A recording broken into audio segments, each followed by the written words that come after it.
Just hours ago, the Vatican revealed Pope Francis died. The pontiff was 88 years old. This comes weeks after his release from the hospital. Joining us here this morning to talk more is Dr. KRIV Considine, a senior lecturer in sociology at Rice University. Doctor, good morning to you. Thanks for your time with us. Good morning. Thank you so much. Thanks for, and obviously making yourself available last minute with us, just learning about this hours ago.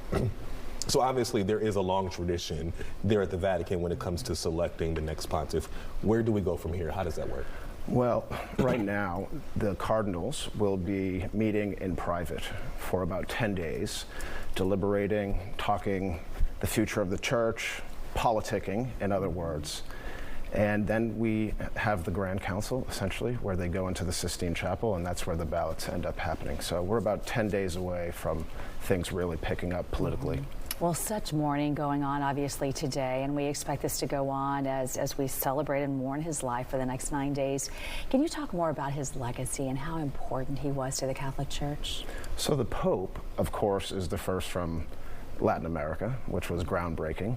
He's a non-European, essentially, and this is important because the Church has historically been more European, with its centers in Rome and Naples. Pope Francis was from Buenos Aires, but the Pope did so much for the periphery of the church, those that have been forgotten, neglected, dismissed. So even his first trip, once he became Pope, was to Lampedusa in southern Italy, which was the center of the refugee crisis. So really trying to amplify the voices of those who have been forgotten. So there in Rome, obviously there will be a period of mourning here for the next several days before, as you said, the politicking begins. So what is the state of everything right now in terms of the mourning period? And obviously he'll have a whole formal service as well. What will that look like?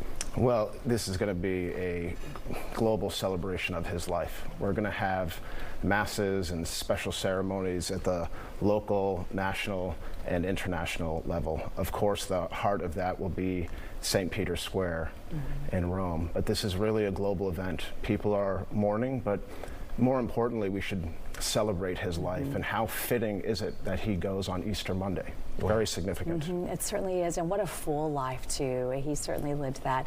Thanks for talking to us this morning. We're going to be carrying on this conversation throughout the morning. Still so much more to dive into. We appreciate your time very much. Thank you so much.